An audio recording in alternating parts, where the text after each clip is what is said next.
बिस्मिल्लाहिर्रहमानिर्रहीम। अस्सलाम वालेकुम। वेलकम टू माय चैनल नेकी का रास्ता।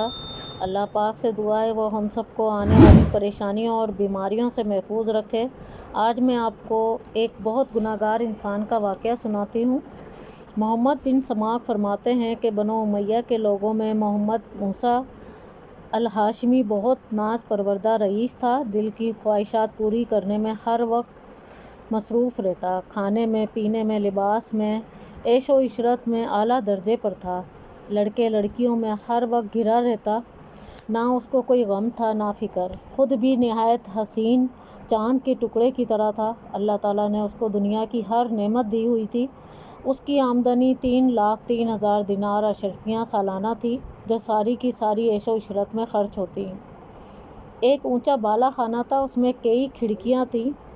उसके 11 अहबाब जमा रहते, खादिम पीछे खड़े रहते, सामने नाचने गाने वालियाँ जमा रहती। जब गाना सुनने को दिल चाहता वो एक नज़र उठाता, सब हाजिर हो जाती। जब बंद करना चाहता तो इशारा कर देता, गाना बंद हो जाता। रात को हमेशा जब तक नींद ना आती शुगल रहता, और जब शराब के नशे से उसकी अक्ल जाती रहती तो यार मजलिस से उठकर चले जाते। वो जिस लड़की को चाहता पकड़ लेता और सुबह को शतरंज में मसरूफ़ रहता।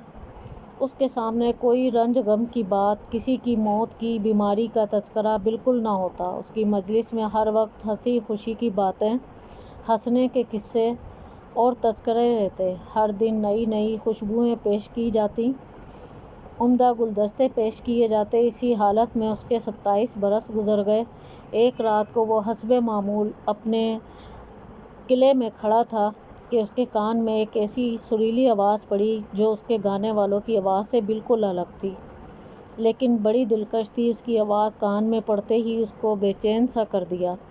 अपने गाने वालियों को बंद कर दिया और खिड़की के सामने सर निकाल कर आवाज़ को सुनने लगा। वो आवाज़ कभी कान में पड़ जाती, कभी बंद हो जाती। उसने अपने खादिम को हुक्म दिया, ये आवाज़ जिसकी आ रही है उसको पकड़ के लाओ। शराब का दौर चल रहा था। खादिम जल्दी से उस आवाज़ की तरफ दौड़े। मस्जिद में पहुँचे, जहाँ एक ज़ईफ़ नौजवान, ज़ईफ़ बदन, सूखा हुआ जिस्म खड़ा हुआ मस्जिद में तिलावत कुरान पाक कर रहा था। वो उसको पकड़ कर लाए और हुजूर के सामने पेश कर दिया। वो शराब के नशे में कहने लगा, ये कौन शख्स है? उसने अर्ज़ किया, हुजूर ये वही शख्स है जिसकी आवाज़ आपने सुनी थी। उसने पूछा, तुम इसको कहाँ से लाए हो? कहने लगे, हम इसे मस्जिद से लाए हैं, ये कुरान शरीफ पढ़ रहा था। उस रईस ने फ़कीर से पूछा, तुम क्या पढ़ रहे थे? उसने कहा, मैं ये आयतें पढ़ रहा था जिसका तर्जुमा यह है, बेशक नेक लोग जन्नत की बड़ी नेमतों में होंगे, मसेरियों पर बैठे होंगे और जन्नत की नेमतों से लुत्फ़ अंदोज़ हो रहे होंगे। उन बागों में मेवे खा रहे होंगे और मेवे काफ़ी किस्म के होंगे जो कभी देखे होंगे ना सुने होंगे। उसके जन्नत के फल हमेशा रहने वाले हैं, कभी ख़त्म ना होंगे, उसका साया हमेशा रहेगा। ये अंजाम तो मुत्तकी लोगों का है, काफ़िरों का अंजाम दोज़ख है। वो कैसी सख्त आग होगी, अल्लाह ताला उससे महफूज रखे। मुजरिम लोग जहन्नुम के अज़ाब में हमेशा रहेंगे और उस दिन वो मुंह के बल घसीट कर जहन्नुम में फेंक दिए जाएंगे और उनसे कहा जाएगा, दोज़ख की आग का मज़ा लो और चखो इसका मज़ा।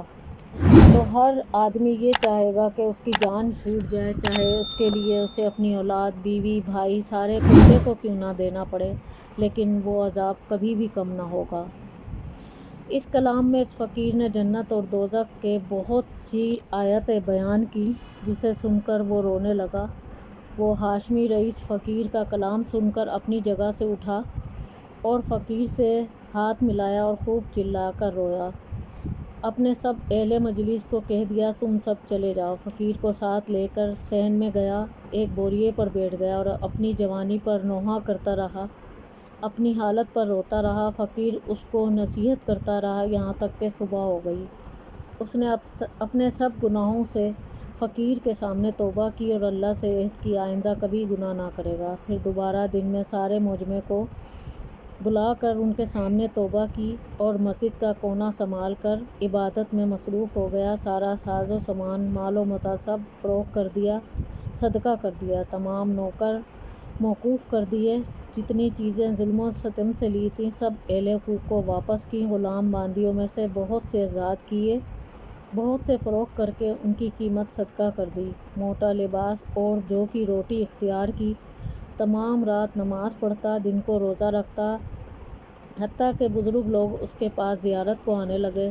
اتنا مجاہدہ اس نے شروع کر دیا کہ لوگ اس کے حال پر رحم کھانے کی اور مشقت میں کمی کرنے کی فرمائش کرنے لگے۔ اس کو سمجھاتے اللہ تعالیٰ نہایت کریم ہے، وہ تھوڑی محنت پر زیادہ اجر دیتا ہے۔